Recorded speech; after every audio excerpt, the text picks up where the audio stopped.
आपने करियर को ही करियर क्यों बनाया? मतलब ये बहुत डिफिकल्ट सेगमेंट है सर, किसी का प्लेसमेंट करना, इतनी डिफिकल्ट इंडस्ट्री में पैर रखने का की हिम्मत कैसे की आपने सर?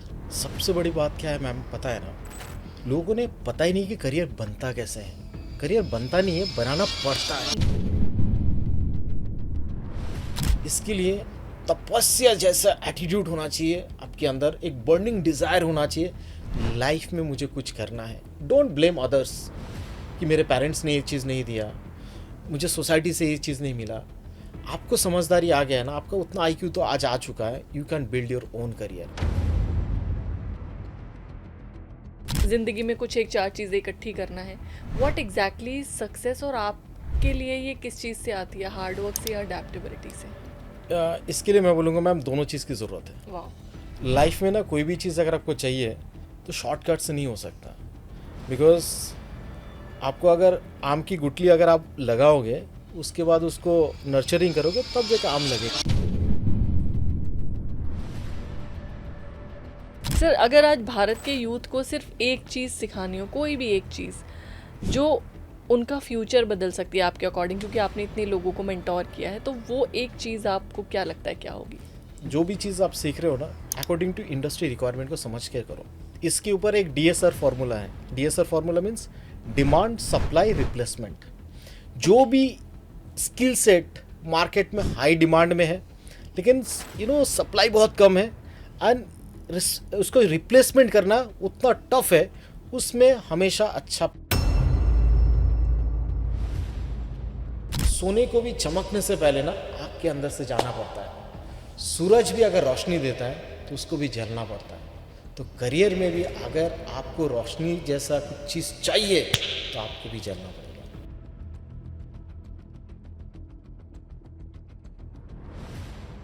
हेलो एवरीवन, नमस्कार। मेरा नाम तुषारिका शर्मा है। हमारे पॉडकास्ट के एक और खूबसूरत अंश में मैं आप सभी का स्वागत करती हूँ। दोस्तों, आज हम एक बहुत अहम मुद्दे पर और एक बहुत सुंदर विषय पर बात करने वाले हैं। अहम मुद्दा इसलिए क्योंकि आज इंडिया के डेमोग्राफिक डिविडेंड की जब हम बात करते हैं, इंडिया के यूथ की जब हम बात करते हैं, इंडिया में जो एम्प्लॉय होने लायक जनता है, एम्प्लॉयड होने लायक जनता है, उसकी जब हम बात करते हैं और जब हम एम्प्लॉयमेंट का डेटा देखते हैं तो हमें एक बहुत बड़ा गैप दिखता है। हम सिर्फ ये गैप देखते हैं मगर इसके पीछे के कारण नहीं देखते। क्या कंपनीज़ इंडिया में नहीं है? क्या उन्हें लोगों की ज़रूरत नहीं है? तो जब कंपनीज़ भी हैं और लोगों की ज़रूरत भी है तो एम्प्लॉयमेंट क्यों नहीं है? इन सब सवालों के बारे में किसी एक व्यक्ति ने सोचा और एक समाधान लेकर आए जिसका नाम है डिजिटल बिजनेस सॉल्यूशन। आप में से बहुत सारे लोग आज जो इस पॉडकास्ट को देख रहे हैं, DBS IT के नाम से इनको जानते होंगे। हमारे बीच में बिप्लब मंडल सर मौजूद हैं, फाउंडर हैं इस कंपनी के और बहुत ही सुंदर काम कर रहे हैं।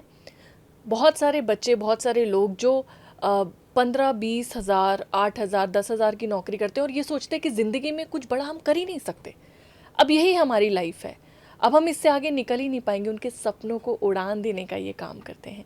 एक बच्चा जो IIT से निकला है, जो IIM से निकला है, जिसने MBBS किया है, किसी अच्छे कॉलेज से, अच्छी यूनिवर्सिटी से पढ़ा है, उसे पता है उसका प्लेसमेंट कहाँ होगा क्योंकि उसी माइंडसेट से वो एंटर किया था। मगर वो बच्चा जो किसी BPO सेंटर में बैठा हुआ कहीं कॉलिंग कर रहा है, वो बच्चा जो शायद किसी फील्ड जॉब में है, क्या उसका भी करियर बन सकता है? आज हम इन सभी विषय पर बात करेंगे। ये पॉडकास्ट बहुत यूज़फुल होने वाला है हर उस इंसान के लिए, हर उस बच्चे के लिए, हर उस स्टूडेंट के लिए जो जज्बा रखता है अपनी परिस्थिति को बदलने का। आज आप जिस भी सिचुएशन पे हैं, जिस भी पे स्केल पर हैं, लेट मी टेल यू, आप अपग्रेड कर सकते हैं और आज का ये पॉडकास्ट आपको उस चीज़ के लिए एम्पावर करेगा। तो मैं बहुत बहुत स्वागत करना चाहती हूँ बिप्लब मंडल सर का, founder of digital business solution. Sir, बहुत बहुत स्वागत है आपका। Thank you so much Tusharika ji. Biplab sir, पहला सवाल मेरा क्यूरियोसिटी बेस्ड क्वेश्चन है क्योंकि मैंने तो अभी आपके साथ बैठ के बातचीत की है। आपने करियर को ही करियर क्यों बनाया? मतलब ये बहुत डिफिकल्ट सेगमेंट है सर, किसी का प्लेसमेंट करना, किसी के यहाँ बहुत सारी ओवर एक्सपेक्टेशंस के साथ भी लोग आते हैं। Absolutely. इतनी डिफिकल्ट इंडस्ट्री में पैर रखने का की हिम्मत कैसे की आपने सर? सबसे बड़ी बात क्या है मैम, पता है ना, लोगों ने पता ही नहीं कि करियर बनता कैसे है। करियर बनता नहीं है, बनाना पड़ता है। बिल्कुल। Let me tell you very honestly. आज अगर आप कोई भी बच्चों को देखोगे, BCA MCA BTech MTech की पढ़ाई किया है, उसको जाना है IT में, दैट इज़ ट्रू, बिकॉज उसने IT से पढ़ाई किया है। 2-4 इंटरव्यू देते हैं, फेल हो जाता है, उसके बाद लगता है कि IT में करियर नहीं है, वो उसको BPO में मिल जाए, बैंकिंग में मिले, हेल्थ केयर में मिले, सेल्स एंड मार्केटिंग का जॉब मिले, जाके अपनी करियर कर की लेता स्टार्ट कर देता है। हाँ। ना स्टार्ट तो कर देता है, लेकिन एक सर्टेन टाइम के बाद उसको फील होता है सैचुरेशन, बिकॉज उसने पढ़ाई कौन सी डोमेन में किया है? करेक्ट। आईटी डोमेन में किया था। नाउ अब उसको आईटी में कम बैक करना है, ये हो गया पहला सेगमेंट। दूसरा, हर कोई बंदा ना अपनी लाइफ में पैसे के लिए काम करता है, बिल्कुल। राइट ना? आप भी करते हो, मैं भी करता हूँ। अब पैसे के लिए जब बच्चा काम कर रहा है, उसको पता होना चाहिए कौन से डोमेन है जहाँ पर उसको पैसा अच्छा मिले, करियर भी अच्छा मिले उसको। अब वो डोमेन में जाना कैसे, उसका वो पाथ नहीं मिल पाता है। एंड ये चीज़ मैंने भी सफ़र किया है, मैंने भी देखा है, बिकॉज मेरा my father is a farmer, तो मुझे कोई गाइडेंस नहीं था कि करियर बनता कैसा है।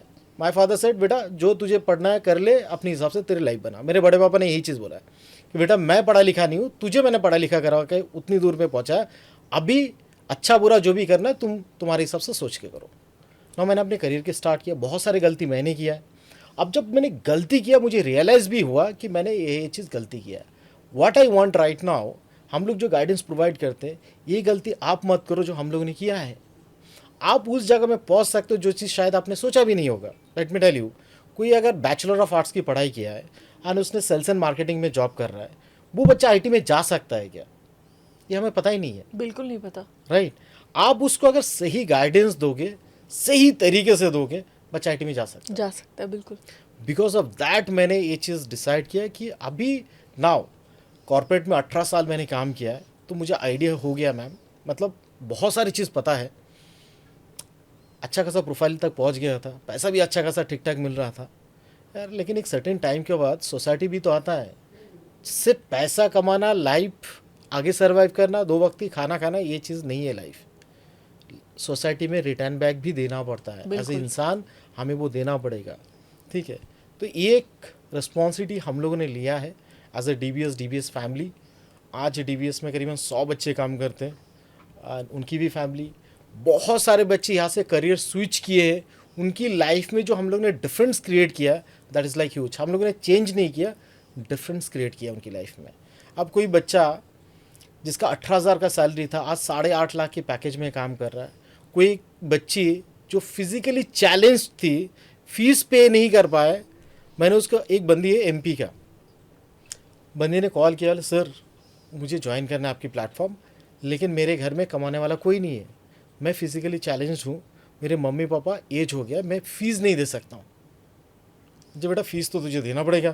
तो सर मैं पे नहीं कर पाऊँगी। अरे सुन तो ले आगे की बात, 1 रुपये चाहिए, वो तो दे सकती है ना? हाँ सर। आज वो बच्ची 8.5 लाख की पैकेज में काम कर रहे हैं आईटी में। अब सोचो ये जो चेंजेस हुआ है ना मैम, ये ना पैसे के ऊपर है, इसके लिए पैसा मैटर नहीं करता। ये खुशी जो होता है ना, बच्चा जब आता है ना, एक बच्चे की स्टोरी बताता हूँ, एकदम ऑनेस्ट बंदे का पापा जो है डायलिसिस में था, 6 महीने जॉब करता था। मम्मी ने फ़ोन किया, बेटा पापा सीरियस है, गाँव आ जा। फिर 3 महीने के लिए गाँव, पापा थोड़ा बहुत सही, फिर आता जॉब करने के लिए। सेल्स में जॉब कर रहा था, 18,000 का सैलरी, फील्ड सेल्स एग्जीक्यूटिव।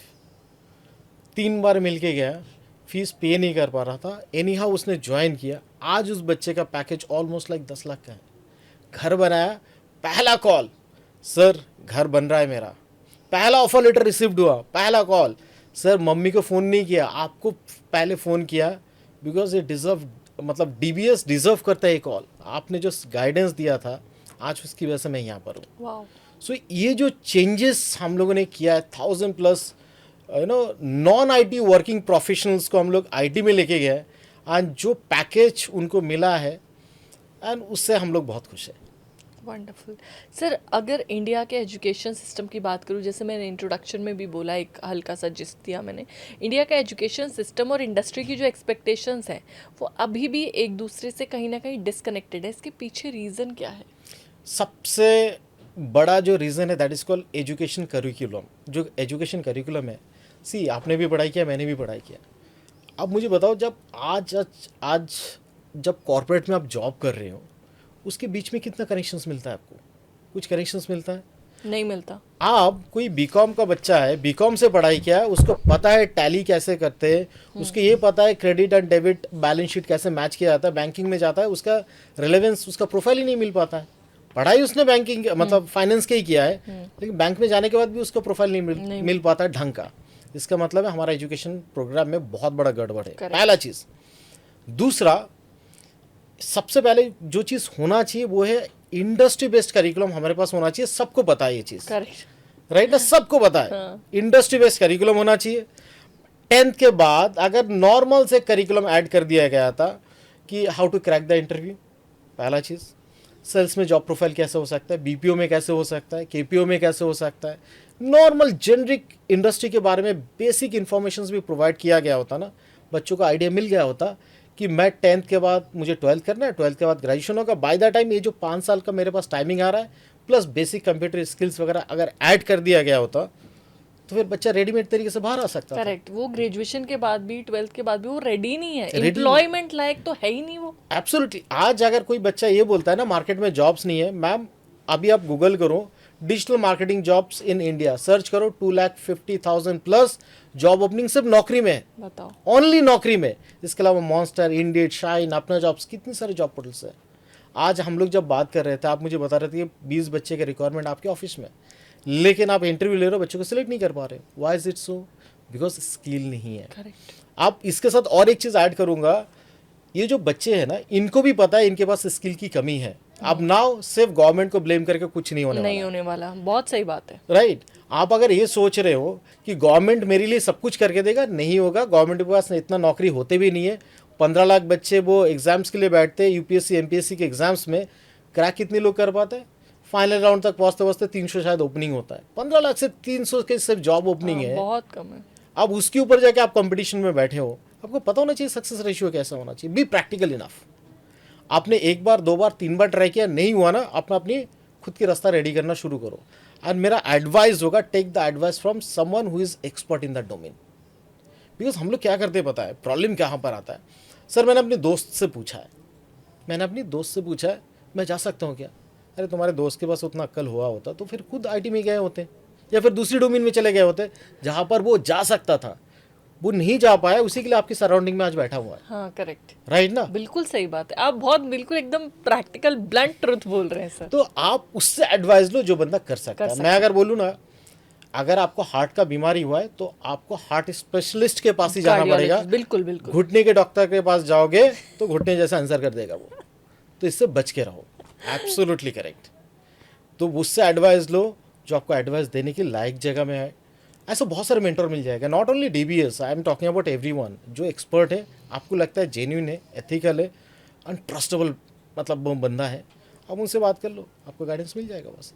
वाह सर, अगर आज भारत के यूथ को सिर्फ एक चीज़ सिखानी हो, कोई भी एक चीज़ जो उनका फ्यूचर बदल सकती है आपके अकॉर्डिंग, क्योंकि आपने इतने लोगों को मेंटोर किया है, तो वो एक चीज़ आपको क्या लगता है क्या होगी? सबसे जो चीज़ मैं बोलता हूँ कभी भी कोई भी बच्चे को, जो भी चीज़ आप सीख रहे हो ना, अकॉर्डिंग टू इंडस्ट्री रिक्वायरमेंट को समझ के करो। बिकॉज करियर जो बनाना पड़ता है ना, जब इसके ऊपर एक डीएसआर फार्मूला है। DSR formula means demand supply replacement. जो भी स्किल सेट मार्केट में हाई डिमांड में है लेकिन सप्लाई बहुत कम है, एंड उसको रिप्लेसमेंट करना उतना टफ है, उसमें हमेशा अच्छा पे आउट मिलेगा। वाओ। डिमांड सप्लाई रिप्लेसमेंट समझो। Sales and marketing, digital marketing, even BPO KPA का जॉब बेसिक कम्युनिकेशन स्किल्स के ऊपर मिल जाता है, राइट। वहाँ पर 17, 18, 20 हज़ार की सैलरी में बच्चा मिल जाएगा। अब एक सर्टेन टाइम के बाद 50 के बाद, मतलब 50 हज़ार की सैलरी के बाद वहाँ पर सैलरी नहीं है, सबको पता है। क्यों? बिकॉज यहाँ पर इजीली रिप्लेसेबल मैन पावर मिलता है। ये चीज़ आपने मार्केट को अगर नोटिस किया तो पता चल जाएगा। इसी के लिए वहाँ पर मतलब पे स्किल्स कभी भी हाई नहीं हो सकता। और एक चीज़, बड़ी कंपनी का एक चीज़ मैं बताता हूँ ma'am, what is the biggest problem. आज से अगर मैं बात करूँ, जैसे अर्ली 90s में जब ग्लोबलाइजेशन का मूवमेंट हो रहा था, एफडीआई वगैरह इंडिया में इन हो रहा था, सारे बड़े बड़े बिग सिटीज़ में जॉब ओपनिंग आया है। That is true. 3 रीजंस के लिए, एक connectivity, infrastructure and skilled man power. इसी के बेस में बड़े बड़े सिटीज़ में इंडस्ट्री डेवलप हुआ। आज यही infrastructure, skilled manpower tier 2, tier 3 level of cities में मिलना शुरू हो चुका है। इसी के लिए देखोगे company like Infosys, TCS, Wipro, ये लोग टियर 2, टियर 3 लेवल सिटीज़ में मूव कर रहे हैं। वाई? बिकॉज इनको पता है कि ये जो टियर 1 पे जो बच्चे आज काम कर रहे हैं, उनकी एक्सपेक्टेशंस अभी 70-80 हज़ार के ऊपर है। हाँ। जो मैं अफोर्ड नहीं कर सकता हूँ। तो मैं क्या करता हूँ, टियर 2, टियर 3 में चला जाता हूँ, वहाँ पर मुझे 15-20 हज़ार की नौकरी में बच्चे मिल जाएंगे। मैं यहाँ पर क्या करूँगा, 50 बच्चों को रखूँगा, 500 उधर रखूँगा, राइट? मतलब टियर 1 में छोटी टीम है मेरी, बट बड़ी टीम जो है वो टियर 2 टियर 3 सिटी में। एब्सोल्युटली। ये प्रैक्टिकल रियलिटी को हम लोग समझ नहीं पाते, हम लोग ब्लेम करते हैं। ब्लेम करके कोई फ़ायदा नहीं है। अप्रेजल के बाद आप इंस्टाग्राम ओपन करके देखो, फेसबुक ओपन करके देखो, कितनी लोग अपनी मैनेजमेंट को गाली नहीं देता होगा अप्रेजल के बाद। भर भर के गाली दे रहा है, मेरा मैनेजर बायस्ड है, मेरा मैनेजर मुझे ये नहीं देता, ठीक है, इसको फेवर दे दिया, इसको प्रमोशन हो गया, राइट? रियलिटीज को समझो, नहीं होगा डियर, कितने भी चिल्लाओ। अगर ये चीज़ आप समझ पा रहे हो कि हाँ ये प्रैक्टिकल हर्ष रियलिटी है, देन मूव अहेड, स्किल को डेवलप करो। जॉब इट्स लाइक, मैं हमेशा बोलता हूँ, job it's like a by product. ये कल भी था, आज भी है, आगे भी हमेशा रहेगा। एब्सोल्युटली। सर आपके हिसाब से जो सक्सेस है, आज बहुत सारे लोग ना आपसे पूछेंगे कि सक्सेसफुल होना क्या, क्योंकि आप प्लेसमेंट कराते हैं, क्या ये सिर्फ एक नंबर है? क्या सिर्फ एक बड़ी कंपनी में जॉब करना है? क्या सिर्फ इट इज़ की ज़िंदगी में कुछ एक चार चीज़ें इकट्ठी करना है? व्हाट एग्जैक्टली सक्सेस, और आपके लिए ये किस चीज़ से आती है, हार्ड वर्क से या अडेप्टेबिलिटी से? इसके लिए मैं बोलूँगा मैम, दोनों चीज़ की ज़रूरत है। वाह। लाइफ में ना कोई भी चीज़ अगर आपको चाहिए तो शॉर्टकट से नहीं हो सकता। बिकॉज आपको अगर आम की गुठली अगर आप लगाओगे, उसके बाद उसको नर्चरिंग करोगे, तब जाकर आम लगेगा, राइट ना? तो इसके लिए एक टाइम टेकिंग प्रोसेस है। शॉर्टकट्स वाला ग्रोथ काम नहीं करेगा, राइट ना? एंड जिसने हार्डवर्क करके ऊपर आया ना, उसको पता है कि मैं अगर नीचे गिर जाऊंगा तो मैं संभाल सकता हूँ। दोबारा कैसे आना है? Absolutely correct. आप अगर पैराशूट लैंडिंग कहीं पे आपका हो गया, जिस दिन आप ऊपर से नीचे चले जाओगे ना, आप उठ नहीं पाओगे। इसी के लिए हार्डवर्क होना चाहिए, पहला चीज़। दूसरा, ऑब्वियसली एडेप्टेबिलिटी, मतलब in that sense market change हो रहा है। आज से 5 साल पहले या 10 साल पहले जो आपने पढ़ाई किया था, उसकी बेस के ऊपर आपको लगता है आज मार्केट में नौकरी अवेलेबल है? नहीं है। एंड 10 साल पहले का एजुकेशन अगर आज कोई लेगा, उसको तो नौकरी कभी नहीं मिलेगा। आज अगर उसको नौकरी मिल रहा है ना, एक ही रीज़न से मैम, वो है उसकी एक्सपीरियंस। 5 साल पहले उसने पढ़ाई किया होगा, 5 साल से नौकरी कर रहा है, उस एक्सपीरियंस के बेस पे उसको बेसिक सैलरी वगैरह मिल रहा है, और कुछ नहीं है। अभी अगर खुद को वो अपडेट नहीं करेगा, जैसे अभी अगर मैं बोलूँ एआई आ चुका है मार्केट में, मैं वही सवाल पूछने वाली थी आपसे, आपने माइंड रीड कर लिया मेरा। अभी एआई की अगर हम लोग बात करें, हाँ, लोग आके बात करते कि एआई आने के बाद नौकरी जाने वाली है। एक बात बताऊं, अभी हम दोनों यहाँ पर स्टूडियो में बैठ के शूट कर रहे हैं। एआई को मैं बोल के आता हूँ, अच्छा एक काम करो एआई, मैं अभी जा रहा हूँ मैम के साथ शूट करने के लिए, अब मेरा पूरे दिन भर का काम करके दो। एआई करके देगा क्या? नहीं। एआई को ऑपरेट करने के लिए हमारे जैसे स्किल्ड मैन पावर की जरूरत है, राइट ना? अब यहाँ भी स्किल आ गया। एब्सोल्युटली। हमें ये पता होना चाहिए एआई का यूटिलाइजेशन आईटी में या फिर नॉन आईटी में कैसे हो सकता है। जैसे कोई वीडियो एडिटर है, एडिटिंग करता है, उसको पता होना चाहिए एआई का अगर इस्तेमाल करूंगा तो मेरा ये जो काम 3 घंटा लगने वाला था, वो 1.5 घंटे में हो सकता है। I can be much more productive. तो एआई सीखना पड़ेगा, आपको बेटर प्रोडक्टिविटी डिलीवर करवाएगा। एआई से नौकरी नहीं जाएगा, एआई से जॉब क्रिएशंस होने वाला है, और इसमें आपका वैल्यूएशंस बढ़ेगा। ऑब्वियसली आपके अंदर प्रोडक्टिविटी, नॉलेज, स्किल सेट है, तब जाके तो आपके पे स्किल्स बढ़ेगा। उससे पहले कैसे हो सकता है? करेक्ट। तो सीखना पड़ेगा। एक और क्वेश्चन है सर, अगर आज का यूथ जो है वो फ्यूचर प्रूफ करियर बनाना चाहता है, तो उसका डायरेक्शन क्या होना चाहिए? क्योंकि अब एआई आने के बाद और जिस तरह से 2014 के बाद टेक्नोलॉजी एडवांसमेंट हुआ है सर, वो बहुत खुशी देने वाला है इंडस्ट्रीज़ के लिए, मगर इतना फास्ट वर्क फोर्स या कोई भी एम्प्लॉय कैसे डेवलप करेगा? तो अगर कोई आपको आज सुन रहे हैं जिनको ये चाहिए कि वो अगले 10-20 साल इंडस्ट्री में टिक पाए, तो क्या फॉर्मूला है उसका? सी, नेचर का लॉ है change, survival of the fittest. Absolutely, survival of the fittest. आपको अगर सर्वाइव करना है तो उसके हिसाब से, टाइम के हिसाब से अपने आप को आगे बढ़ना पड़ेगा। मैम अभी बहुत बड़ा ये जंतर मंतर में बहुत बड़ा ये जो प्रोटेस्ट चल रहा था, राइट ना, नीट का पेपर लीक को लेके। अभी मैं पार्लियामेंट में जो डिस्कशंस देख रहा था, जो आया है, अभी कंप्यूटराइज्ड बेस्ड एग्ज़ाम होने वाला है। इसका मतलब ये है कि ये जो बच्चे जो नीट में बैठने वाले थे फ्यूचर में, जिनको कंप्यूटर के ABCD भी पता नहीं था, आज उसके लैपटॉप या डेस्कटॉप ऑपरेटिंग आना पड़ेगा, तब जाके वो नीट जैसे एग्ज़ाम में अगर मतलब ये प्रोग्राम अगर सेट हो जाता है तो उसको सीख के तो बैठना पड़ेगा, राइट ना? तो अगर वो सीखेगा नहीं तो एग्ज़ाम में बैठ नहीं पाएगा। एकदम प्रैक्टिकल एग्जाम्पल दिया आपके सामने। तो अगर उस बच्चे को स्किल सेट चेंज, अपने आप को चेंजेस, सी आज एआई है, कल जाकर और कुछ स्किल सेट आएगा, उसके बाद और कोई स्किल सेट आएगा Correct. जिसको आपको सीखना पड़ेगा। एंड टाइम के हिसाब से आज का जो टाइम है मैम, पहले 10 साल में एक डेकेड्स होता था, आज 5 साल में डेकेड खत्म हो रहा है। आगे देखोगे तो 2-2.5 साल हाँ, में हो ये चीज़ जाएगा। चेंजेस होगा। So you know always be ready.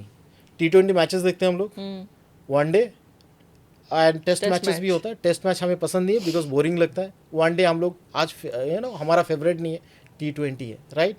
तो ये टाइम की फॉर्मेट है, हमें इस चीज़ को समझना है। उतनी जल्दी हमें अपने आप को उस लेवल पे लेके चलना अडॉप्ट पड़ेगा। करना है। adopt वाह, करना तो अगर किसी को चाहिए कि अगले 10-20 साल टिकना है तो भैया अडॉप्ट करने की स्किल सेट को या Absolutely, माइंडसेट को absolutely. डेवलप कर लो। सर, आज इंडिया के डेमोग्राफिक डिविडेंड की ग्लोबली बात होती है, सारे लोग इंडियन मार्केट की तरफ देख रहे हैं, वर्कफोर्स की तरफ देख रहे हैं कि यार Absolutely. इंडिया के पास इतना युवा यूथ है।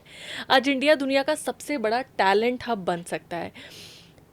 अगर हाँ, तो उसके लिए सबसे पहला स्टेप क्या होना चाहिए? क्योंकि कहीं ना कहीं से तो शुरुआत करनी पड़ेगी।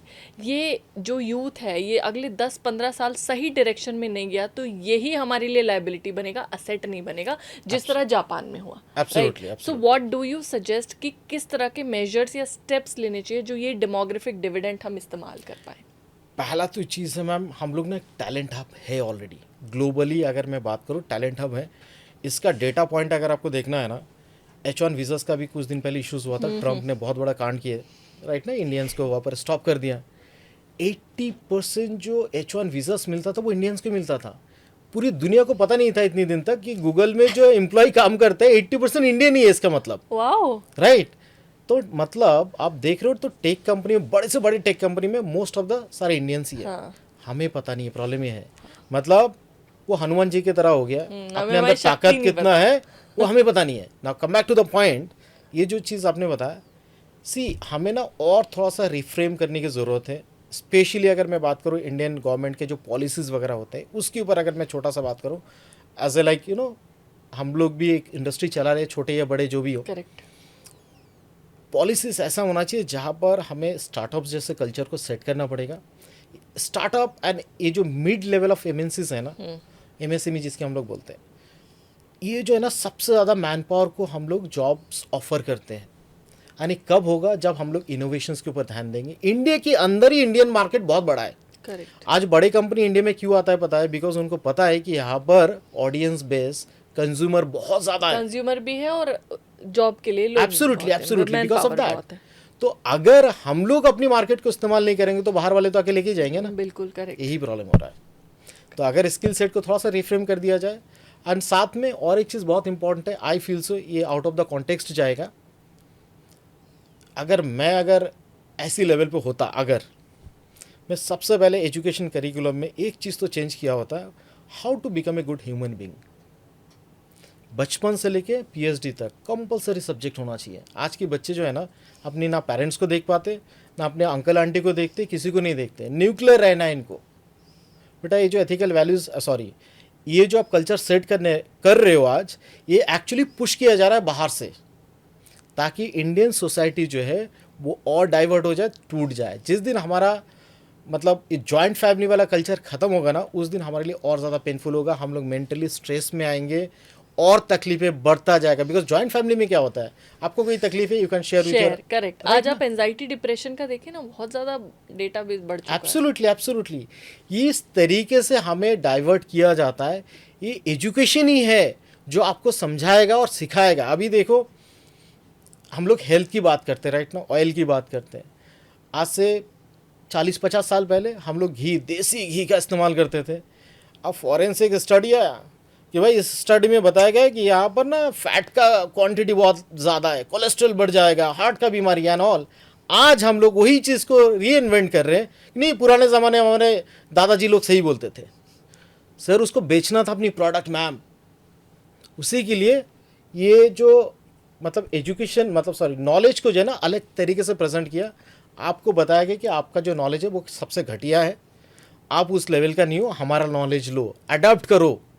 गलत एजुकेशन सिस्टम को इन कर दिया, उनके बिजनेस मार्केट वैसा हो गया। आज हम लोग ये चीज़ दोबारा रियलाइज़ कर रहे हैं। तो अच्छा इंसान बनाओगे, मतलब करियर ऐसे भी बनेगा और अपनी फैमिली भी अच्छा रहेगा। फैमिली अच्छा रहेगा तो आप करियर में ऐसे ही आगे बढ़ सकते हैं। Absolutely sir. सर आज लाखों ग्रेजुएट्स डिग्रीज लेकर अपने कॉलेजेस से निकल रहे हैं, लेकिन वो एम्प्लॉयबल नहीं है। जब कंपनी में इंटरव्यू देने जाते हैं तब उनको रियलाइज़ होता है कि कंपनी का रिक्वायरमेंट तो अलग था और जो मैडम वहाँ पे पढ़ा रही थी, लैब में सिखा रही थी, वो बिल्कुल अलग था। Yes right. आपके हिसाब से ये जो सबसे बड़ा गैप स्किल सेट के अलावा दूसरी जगह कहाँ है? क्योंकि क्या आपको लगता है कि माइंडसेट का इशू है? क्या आपको लगता है कि ट्रेनिंग का इशू है?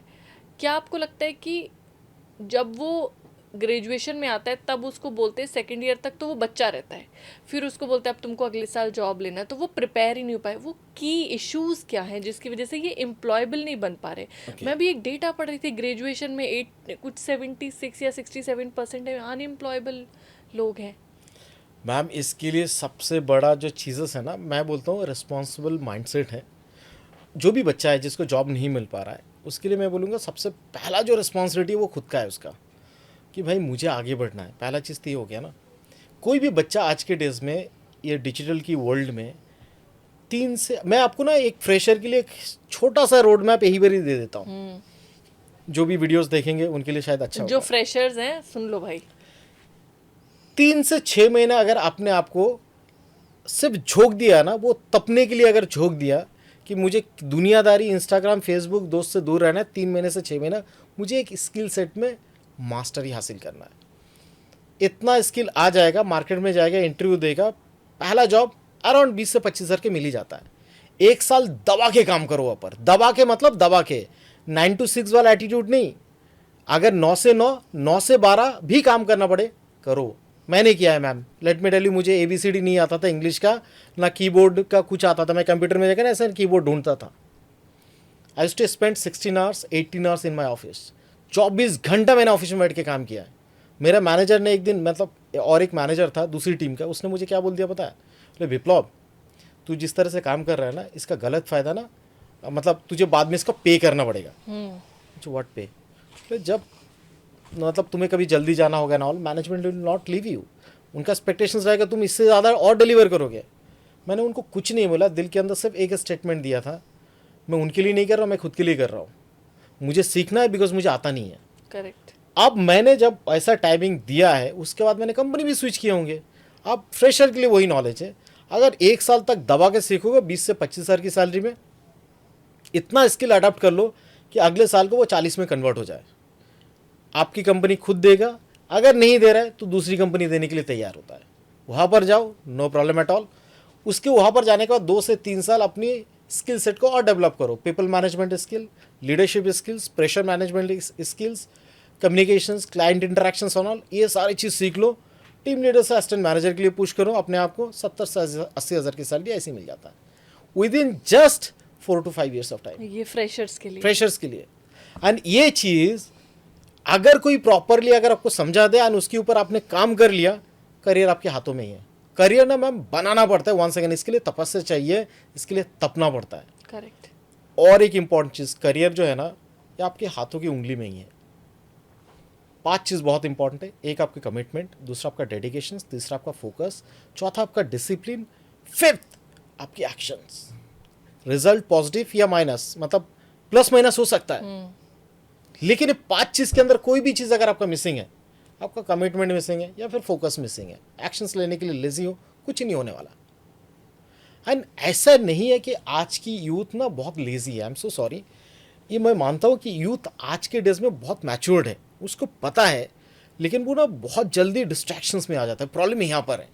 अगर वो डिस्ट्रैक्शंस को कंट्रोल कर सकता है, अपनी माइंडसेट को एक जगह में फोकस में ला सकता है, focus and discipline is the key, वो अगर नहीं है तो फिर कैसे बनेगा? विराट कोहली आज 40 की एज में ऑलमोस्ट पहुंच गया है, लेकिन उसकी फिटनेस देखो, 18 साल के बच्चे उसके सामने कम पड़ जाएंगे। Why is it so? Because he is very much focused and disciplined. वो जिम में जाता है, उसको पता है हर रोज़ मुझे 3 घंटा देना है, तब जाके आज 40 साल की एज में वो 18 साल जैसा जोश लेके खेल रहा है। तो हमें अगर वो फोकस एंड डिसिप्लिन अगर हम लोग अपनी करियर में लेके आते हैं, करियर बनता कैसे नहीं? क्यों नहीं बन सकता? बिल्कुल बन सकता है। 100%। मैं करियर बनाने के लिए और एक चीज़ मैं बोलूँगा, एपीजे अब्दुल कलाम जी का ना मस्त एक स्टेटमेंट है, जब आप खाली बैठे हो घड़ी की तरफ देखो, अब जब काम कर रहे हो घड़ी निकाल के बैठो। जब आप खाली बैठे हो घड़ी की तरफ देखो, और जब काम कर रहे हो उस टाइम पे घड़ी निकाल के बैठो। फोकस ऐसा होना चाहिए। कैसे 10 घंटे निकल जाता ना समझ में नहीं आता। पता नहीं चलता, बिल्कुल करेक्ट सर। बहुत प्रैक्टिकल चीज़ और ये कोई बताता नहीं है, इसीलिए वो जो स्टूडेंट है बेचारा वो कंफ्यूज है, करे तो करे क्या। सर एक और सवाल मैं पूछना चाहूँगी, नॉन आईटी बैकग्राउंड के बहुत बच्चे आज आपको देख रहे होंगे, वो अगर आईटी इंडस्ट्री में एंटर करना चाहे तो उसके लिए एक रियलिस्टिक और प्रैक्टिकल रोड मैप क्या हो सकता है? लेट सपोज कोई बच्चा है जिसने बीपीओ में काम किया है, राइट, बैचलर्स किया है, मास्टर्स किया है, कुछ नॉर्मल बीए में वॉटेवर, और उसके बाद कहीं बीपीओ में या कहीं थोड़ा बहुत काम किया है। अब वो कह रहा है कि मेरे को नॉन आईटी से आईटी सेगमेंट में जाना है, क्योंकि सर अल्टीमेटली फ्यूचर वही है ज़्यादा, Yes, absolutely. सब उधर ही शिफ्ट हो रहा है। तो क्या एक प्रैक्टिकल रोड मैप हो सकता है इनके लिए? पहला जो चीज़ है, कोई भी स्किल सेट अगर सीख रहे हो तो आपको प्रैक्टिकल रियलिटी पता होना चाहिए कि वो मेरे लिए सीखना पॉसिबल है या नहीं है। एग्जाम्पल जैसे आपने दिया है कि बैचलर ऑफ आर्ट्स का बच्चा है, अब उसको अगर कोई अगर ये गाइडेंस देगा चलो तुम फुल स्टैक सीख लो, जावा डेवलपर बन जाओ, पॉसिबल नहीं है मैम। सारे कोडिंग होता है, बाउंसर जाएगा, 99.99% बच्चे नहीं कर पाएंगे। तो उसके लिए जाना किस में चाहिए? वो स्किल सेट जो को कर सकता है। जैसे एक्सेल में सबको पता है एक्सेल में क्या होता है, डेटा वगैरह होता है, डेटा रिपोर्ट्स बनता है, एनालिसिस कर सकते हैं। वैसे एक एसक्यूएल का स्किल सेट होता है, वो एसक्यूएल के स्किल सेट को सीखोगे that will like data analytics का ही काम करता है। साथ में पावर बीआई को ऐड कर लो तो आप जो जॉब प्रोफाइल में जा सकते हो that is called data analytics. And very important point ma'am, इसमें BA, BCom, BBA, MBA, BTech, MTech कोई भी बच्चा जा सकता है, कोई भी बच्चा जा सकता है। इसमें जीरो कोडिंग स्किल्स रहता है। अब सोचो जीरो कोडिंग स्किल सेट, उसको पता है एक्सेल के साथ वो फैमिलियर भी है, एंड ऐसा बहुत सारे स्किल सेट है। एसक्यूएल है, उसके बाद लिनक्स यूनिक्स है, अभी तो एआई भी ऐड हो चुका है। एआई क्या उसमें कोडिंग का कोई संबंध नहीं है एक्चुअली। इसमें भी और एक परसेप्शंस लोगों के दिमाग में है, एआई आया मतलब एआई बिल्ड कैसे करना है वो सीखना है। बिल्कुल नहीं, आपको सीखना है एआई यूज़ कैसे किया जाता है। एंड इसके लिए वो प्रैक्टिकल अप्रोच ये है कि कोई भी चीज़ अगर आप सीख रहे हो तो उसका प्रैक्टिकल एग्जीक्यूशन होना चाहिए। मतलब आप प्रैक्टिस तो करोगे ना कहीं पे। हाँ। आप अगर वो प्रैक्टिस करने के लिए आपको प्लेटफॉर्म कहीं पे नहीं मिल पा रहा है तो फिर प्रॉब्लम है। आज के डेज में कोई भी स्किल सेट को अगर आप सीख रहे हो आपको पता होना चाहिए इसका प्रैक्टिकली मैं प्रैक्टिस कहाँ पर करूँ। आप वही चीज़ 10 बार प्रैक्टिस करोगे आपके दिमाग में फिट हो जाएगा। तो स्किल सेट वो सीखो, पहला चीज़ जो नॉन कोडिंग सेक्टर में है, पहला प्रैक्टिकली सीखो। एंड उससे सीखो जो आपको एक्चुअली बता सकता है आईटी में क्या होता है, किस तरीके से काम होता है, day to day operations activity कैसा होता है। अभी एग्जांपल, एक बुक में 400 पेजेस होता है, राइट। आप उसको समराइज करोगे तो 10 पेज में पूरी बुक का कहानी आपको बता सकता है, राइट ना। तो अगर आपने 10 पेज का आपने समराइज आपने अगर पढ़ लिया तो 400 पेज का शायद नॉलेज आपको मिल गया होता। तो आईटी में भी ऐसा बहुत सारी चीज़ होता होगा, लेकिन यूज़ कितना होता है वो आपको पता होना चाहिए। और वो अगर कोई अगर आपको सिखा रहा है कि इतना यूज़ करने के बाद रेडी हो सकते हो, प्रॉपरली रेडी हो सकते हो, आपको लाइफ में चैलेंजेस नहीं आएगा, एक बार डोमेन में वहाँ पर इन करो, उसके बाद आप सीखते रहो, कीप लर्निंग, एब्सोल्युटली करेक्ट। तो फिर ऐसे जा सकता है। सर बहुत सारे लोग ना अब जैसे कल्चर बहुत बढ़ गया, पहले तो लोग होते थे, मैं देखती थी कि 20-20 साल एक कंपनी में काम करते हैं, अब करियर स्विच बहुत करते हैं, राइट। करियर स्विच करते समय कौन सी मेजर मिस्टेक्स लोग करते हैं जो नहीं करनी चाहिए कभी भी? पहला तो चीज़ है कि मैम गलत एडवाइस लेके गलत करियर में मत जाओ। एकदम ऑनेस्टली मैं बता रहा हूँ, गलत एडवाइस लेके मतलब कोई भी स्किल सेट भी अगर आप सीख रहे हो स्विच करने के दौरान पे, एग्जांपल मैं एकदम प्रैक्टिकली बता रहा हूँ what happens in this industry, education tech domain में। इनको एंड में चाहिए बिजनेस चाहिए, राइट ना। तो कोई भी बच्चा अगर आ जाता है हाँ मुझे ये करना है, सिखाने के लिए तैयार हो जाता है, बाद में जाकर उसको रिजल्ट नहीं मिलता है। तो स्विच के दौरान पे पहला डिसीजन यही हुआ कि कहाँ से आपने डिसीजन लिया। मेरे पास एक बच्चा आया, सर मैंने एक इंस्टीट्यूट में गया था, सीखा सब कुछ, लेकिन मेरा प्लेसमेंट नहीं हुआ। बोले क्यों ऐसा हो गया बेटा? बोले सर मैंने पावर बीआई सीखा है। जो बहुत अच्छी बात है, पावर बीआई सीखने के बाद इंटरव्यू दे रहा है तू? बोले हाँ मैं दे रहा हूँ। जो कॉल से आ रहा है? बोले हाँ आ रहा है, लेकिन क्रैक नहीं हो पा रहा है। अच्छा सवाल तो एसक्यूएल से आ रहा होगा ना? बोले हाँ। आपको कैसे पता है? अच्छा अरे बेटा पावर बीआई जो कनेक्ट होता है ना वो डेटाबेस के साथ कनेक्ट होता है, डेटाबेस कनेक्ट होता है तेरा एसक्यूएल के साथ। अब तूने अगर रूट को ही नहीं पढ़ा, अब ब्रांचेस में जाके डांस करेगा तो कैसे होगा? नहीं होगा। सर मैंने इंस्टीट्यूट में जब गया था, जाके मैंने को बोला था कि मुझे पावर बीआई सीखना है, उन्होंने ये नहीं बताया मुझे एसक्यूएल सीखना चाहिए। बोले तुमने तुम्हारा इंस्टीट्यूट में जाके बात करो। इंस्टीट्यूट ने ब्लंट आंसर क्या दिया मैम, वेरी इंटरेस्टिंग। सर आपने तो पावर बीआई सीखने के लिए आए थे ना, आपने तो एसक्यूएल के बारे में बात ही नहीं किया था। कितनी बड़ी मिस गाइडेंस क्या होगा उस बच्चे को। आप सोचो, वो बच्चा दूसरी इंस्टीट्यूट के पास कभी भरोसा कर पाएगा क्या, नहीं जिसने कर 30 40 50 हज़ार पे किया? और उसको तो पता ही, उसको नहीं पता था तभी तो वो इंस्टीट्यूट आया। एब्सोल्युटली। तो अगर आपने बोल दिया कि बेटा ये चीज़ तुमसे, ये चीज़ करने के लिए आपको पहले ये चीज़ करना पड़ेगा, उसके बाद ये करो, you will get the results, तो बच्चा दूसरी के ऊपर ट्रस्ट कर पाया होता। तो ये जो करियर स्विच की अगर मैं बात कर रहा हूँ ना, जहाँ पर हमें करियर स्विच या फिर स्किल डेवलपमेंट के ऊपर, फिर से come back to the point कि एडवाइस किससे ले रहे हो, रॉन्ग एडवाइस तो नहीं ले रहे हो। कॉर्पोरेट में बड़े से बड़े कंपनी में देखोगे ना, एक ही कंपनी में पिछले, now I am not against of it, एक ही कंपनी में पिछले 4 साल 5 साल 10 साल 15 साल से काम कर रहा है, एवरेज सैलरी 15 20 30, मतलब एवरेज सैलरी मतलब 50,000 का एवरेज सैलरी में चल रहा है बच्चा। अब वो बच्चा वहीं पर ही है। आई मेट वन गाय, वो एक ही कंपनी में 15 साल से काम कर रहा था, 5.5 का पैकेज था। मैंने एकदम अपफ्रंटली बोला, तो बेटा तू तो 1 मैरिज पॉलिसी फॉलो कर रहा है, एक ही कंपनी एक साथ में चल रहा है, लाइफ इधर से निकलना है। अरे सर, अब ये जो मैंने क्वेश्चन पूछा, एक कंपनी में 4 साल 5 साल 10 साल या 15 साल देना सही है या गलत है? अगर आपको ग्रोथ मिल रहा है ना, तब दो। ग्रोथ नहीं मिल रहा है, ग्रोथ किस तरीके की ग्रोथ? सिर्फ ओनली डेजिग्नेशन ग्रोथ नहीं, फाइनेंशियल ग्रोथ भी तो इंपॉर्टेंट है। बिल्कुल इंपॉर्टेंट है, राइट। अब कंपनी क्या करते हैं पता है, नॉर्मल, ये आपको भी पता है मैम, हमारा जो 95% वर्कफोर्स जो होता है ना, वो ग्राउंड लेवल पे काम करता है, 5% जो टॉप लेवल पे काम करता है। 95% बच्चे का सैलरी ऑलवेज वेरी लो होता है, एंड ये बच्चों को भी पता है, लेकिन ये लोग ये चीज़ सोच ही नहीं पाता, समझ भी नहीं पाता है। बड़े कंपनी को देखो नोटिस करके, एक बच्चा जब सिलेक्शन होता है ना, कंपनी से पिकअप एंड ड्रॉप मिलता है, उसको एक लंच या डिनर का कूपन मिल जाता है, एक छोटा सा इंश्योरेंस मिल जाता है, बच्चा खुश, राइट ना। 30,000 की सैलरी है लेकिन मुझे ये सारे कंपनी दे रहा है, एकदम मस्त एकदम। अब बीपीओ में आपने कहीं भी काम वगैरह कुछ किया है क्या? बीपीओ बैंकिंग, अब बीपीओ जैसे मुझे सर कोई नौकरी नहीं दे रहा था, मैंने कहीं काम नहीं किया आज तक। अच्छा। तो बीपीओ में अगर जाओगे ना, बीपीओ में बहुत सारे, नोएडा में बहुत सारे कॉल सेंटर्स हैं। हाँ। एक बार कॉल सेंटर के सामने जाके खड़े हो जाओ, बच्चा ऑफिस में जाता है, अंदर जो है ना मैम, पूरी लाइट, आपको डे और नाइट समझ में नहीं आएगा, ऐसा लाइट रहता है।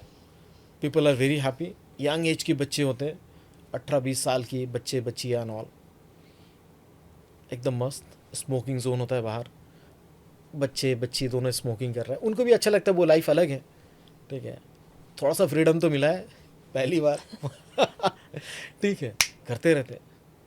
एट द एज ऑफ 35-40 में जाके रियलाइज़ होता है कि हम लोग फंस गए। एंड ये चीज़ जानबूझ के इनकी सराउंडिंग में ऐसे करके रखा गया है ताकि आप इस कंपनी के बाहर सोचो ही मत। इतनी आपको मैंने फैसिलिटीज दे के रखा है, स्पॉइल कर दिया, स्पॉइल कर दिया। उस बच्चे ने अपनी स्किल्स के ऊपर कभी काम ही नहीं किया होगा, एंड बच्चा फंस गया बाद में जाके। ये कॉर्पोरेट का एक हिडन मैनेजमेंट सिस्टम है, हिडन मैनेजमेंट सिस्टम है। एक बच्चों को समझ में नहीं आता है why your manager is too good with you always. अगर आपने गलती किया है, आपका करियर रोड मैप में भी उसने बताया है क्या कि भाई एक मैनेजर हो आप, what I used to do. आज मैं मेरे बच्चों को क्या बोलता हूँ पता है मैम, बेटा इससे भी बढ़िया कुछ मिलेगा ना लाइफ में, तू कर सकता है, no problem, I am not going to stop you. मैंने भी ऐसे ही किया था, तू कुछ गलत रास्ते में नहीं है, लेकिन जाने से पहले ज़रूर एक बार बता के जाना, सर मैं यहाँ पर जा रहा हूँ, अगर मेरे से कुछ पॉसिबल है तो मैं तुझे बेस्ट सजेशन ज़रूर दे के दूंगा। मैंने ऐसे ऐसे टीम को लीड किया है, ऐसी टीम को लीड किया है जहाँ पर प्रोसेस रैम डाउन होता है, 30 बच्चे वहाँ पर रहते हैं, 22 बच्चे एट ए टाइम प्रमोशन लेके दूसरी प्रोजेक्ट में चले जाते हैं। 22 बच्चे एट ए टाइम प्रमोशन मिलता है, ह्यूज अचीवमेंट फॉर मी। लेकिन उसके लिए एज ए लीडर मैंने उनको 1 साल तक दिया था कि लीडरशिप क्या होता है, पीपल मैनेजमेंट स्किल्स क्या होता है, वर्क मैनेजमेंट कैसे होता है, प्रेशर मैनेजमेंट कैसे होता है, क्वालिटी में जाओगे तो कैसे काम है, ट्रेनिंग में जाओगे तो क्या काम होता है। एज ए लीडर मैंने उनकी करियर रोड मैप रेडी किया था। People use to feel it कि अगर प्रमोशन चाहिए तो विप्लव सर की टीम में जाना है, बिकॉज प्रमोशन चाहिए तो विप्लव सर की टीम में जाओ, वो सर सिखाते हैं। आईजेपी 6 महीने के बाद है, एंड मैंने उनको अपडेट किया कि 6 महीने के बाद आईजेपी आ रहा है, now you need to be ready with your skill set. Practice करवाया 6 महीने तक, प्रमोशन की लिस्ट है, एक साल में 3 बच्चे फ्लोर में 4 बच्चे प्रमोट हुए थे, 3 मेरे टीम से। तो अगर लीडर आपके बारे में सोच रहा है तो बच्चा उसके साथ काम करेगा, लेकिन सही गाइडेंस मिलना ज़रूरी है। सर एक और बहुत इम्पॉर्टेंट क्वेश्चन है, इंटरव्यू क्रैक करने के लिए और करियर बिल्ड करने में, मतलब दोनों में ज़्यादा इम्पॉर्टेंट क्या है, नॉलेज या कॉन्फिडेंस? क्योंकि लोगों को यही लगता है कि कंसिस्टेंट प्रमोशन ही क्या करियर बिल्डिंग है, और अगर यस तो भी इसमें इम्पॉर्टेंट स्किल हमारे लिए जो है वो क्या है कि हमको नॉलेज होना चाहिए या फिर कॉन्फिडेंस होना चाहिए? बहुत सारे बच्चे ऐसे होते हैं सर, बहुत नॉलेज होती है पर हाँ। उभर के नहीं आ पाते, बता नहीं पाते, एक्सप्लेन नहीं कर पाते, एक्सप्रेस नहीं कर पाते, बॉस को जिंदगी भर पता नहीं चल पाता कि ये सबसे ज़्यादा बढ़िया बंदा था। एब्सोल्युटली, इसके लिए दोनों चीज़ें ज़रूरी है मैम, कॉन्फिडेंस प्लस आपकी नॉलेज, दोनों इम्पोर्टेंस है। बिकॉज एक बहुत अच्छा स्किल वाला बच्चा है लेकिन वो अंडर कॉन्फिडेंट है, आप उसको लड़ने के लिए नहीं भेज सकते, नहीं भेज सकते, बिल्कुल राइट ना। आपको पता है कि नॉलेज है इसके पास, लेकिन आपका एक क्लाइंट का मीटिंग है जहाँ पर एक न्यू प्रोजेक्ट असाइनमेंट मिलने वाला है, लेकिन वो कम्युनिकेट नहीं कर पाएगा, आप उनको भेजोगे क्या? आप नहीं भेजोगे, आपका प्रोजेक्ट जा सकता है। डर है आपको, इसका मतलब आप उसके ऊपर दाव नहीं खेलने वाले हो। हाँ। लेकिन एक बच्चा बहुत कॉन्फिडेंट है लेकिन नॉलेज ज़ीरो लेके जा रहा है या फिर एवरेज नॉलेज लेके जा रहा है, तो भी घातक बन सकता है उस प्रोसेस या कंपनी के हिसाब से। करेक्ट। अगर क्लाइंट ने 2-4 क्रॉस क्वेश्चन पूछ लिया, भाई साहब ज़ीरो हो जाएंगे।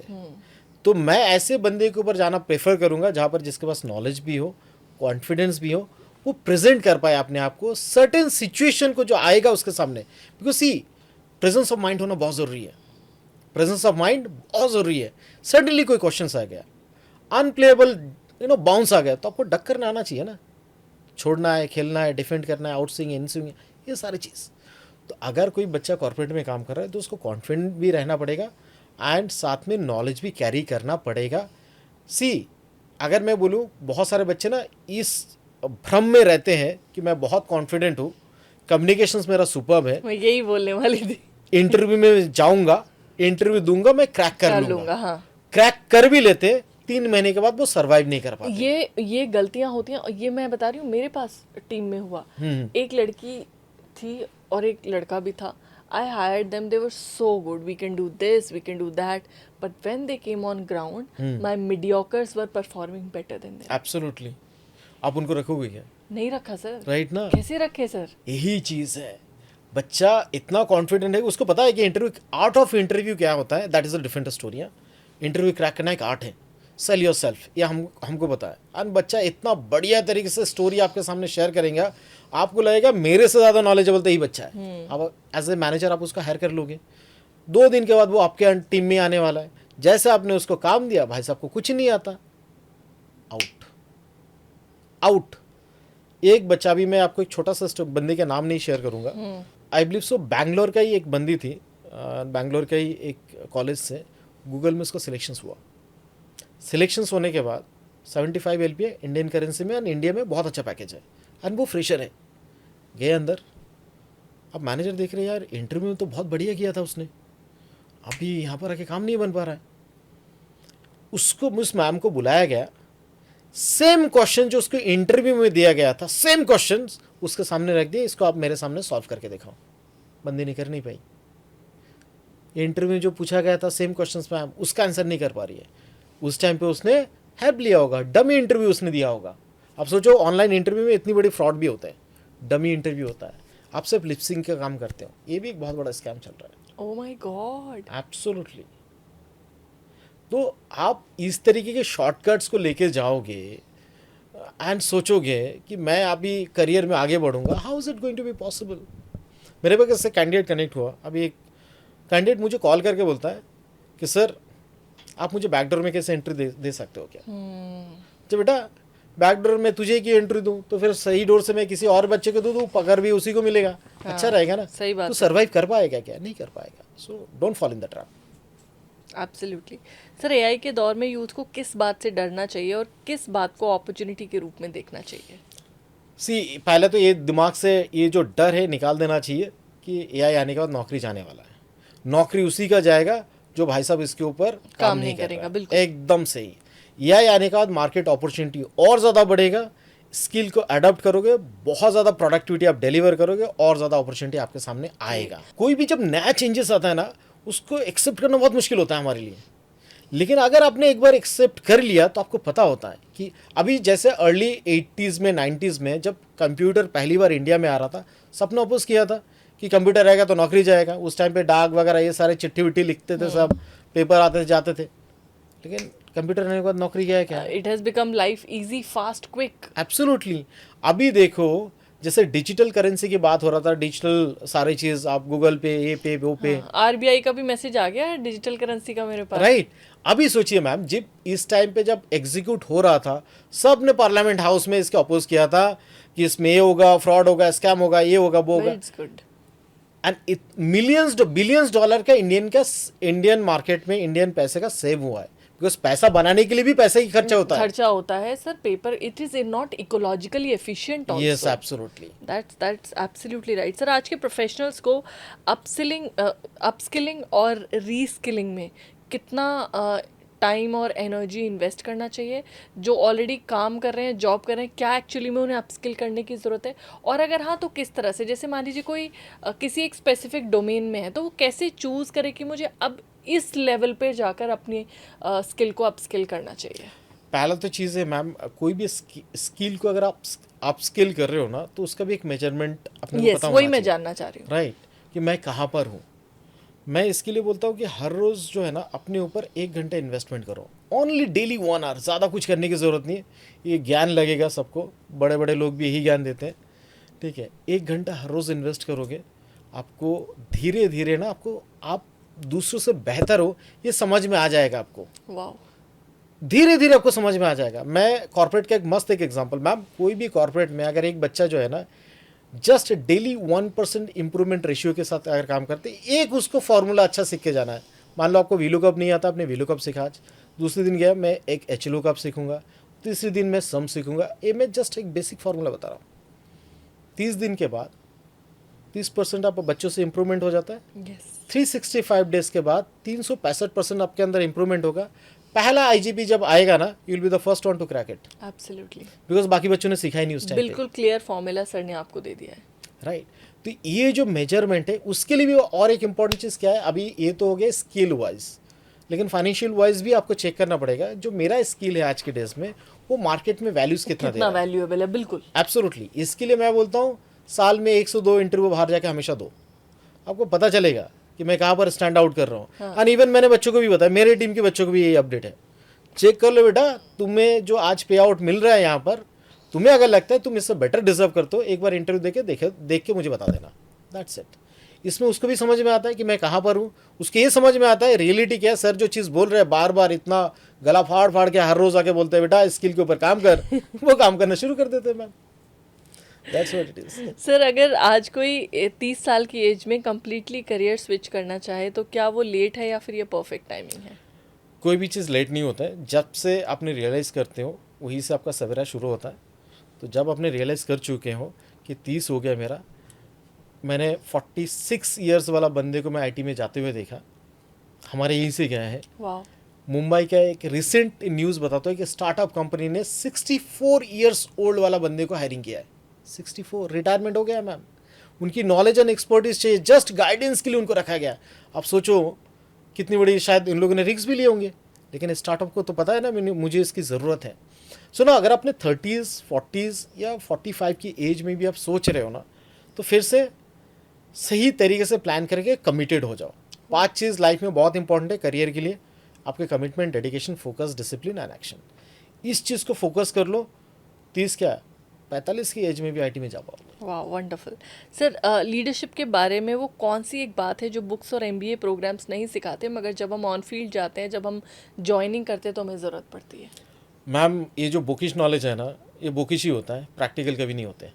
राइट ना। आप MBA का किसी बच्चे ने, मेरा MBA हुआ है, MBA में मैनेजमेंट ये वो वगैरह बहुत सारा चीज़ सिखाया गया है, लेकिन कभी प्रैक्टिकल एग्जीक्यूशन बताया नहीं गया कि अगर आपका बॉस एग्जांपल पकड़ के चलो, आपने काम किया, आपने ज्वाइनिंग की बात कर रहे हो, मैं तो बोल रहा हूँ ज्वाइनिंग की बात, ठीक है। अगर आपके बॉस रूड है, बायस्ड है, दूसरों को ज़्यादा फेवरिज्म दे रहा है, उनके साथ डील कैसे करना है, कभी MBA में सिखाया गया है? नहीं सिखाया। राइट ना, तो आप उसके साथ कैसे डील करोगे?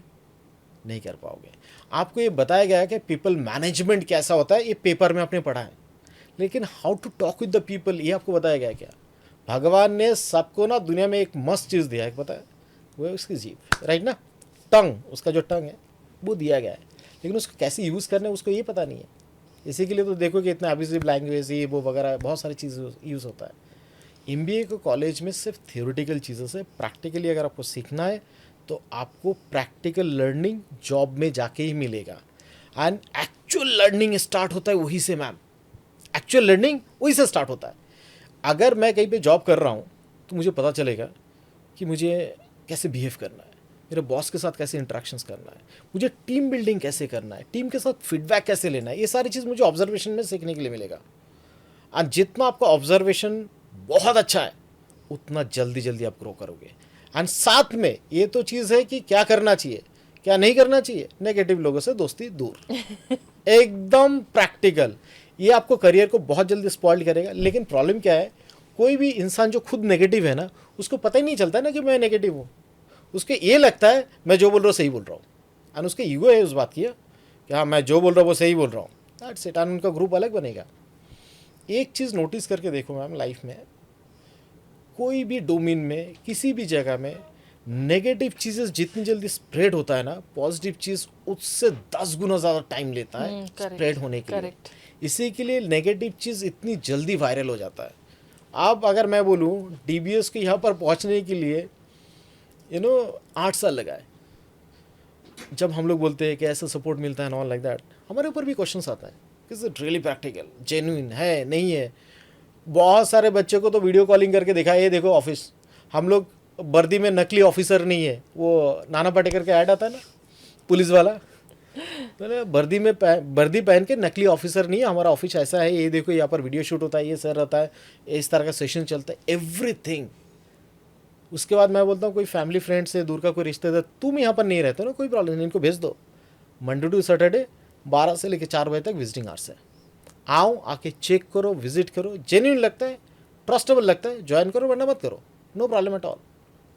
लेकिन कोई भी चीज़ के ऊपर अगर आप भरोसा अगर कर रहे हो तो उसकी जेन्युइनिटी लेवल चेक हो गया, अभी उसके ऊपर दबा के काम करो जो जो आपको सपोर्ट दिया जा रहा है। एक चीज़ मैं आपको बताता हूँ, इसमें बहुत इंपॉर्टेंट है कि नॉन IT के बच्चे जो होते हैं ना, एंड IT के बच्चे, हमारे पास बहुत सारे बच्चे आते हैं, एक नॉन IT के भी होते हैं, कुछ IT के भी बच्चे आते हैं। जो लोग नॉन IT में, मैंने नोटिस किया है नॉन IT के बच्चे का ना प्लेसमेंट बहुत जल्दी हो जाता है एज कम्पेयर IT के बच्चे।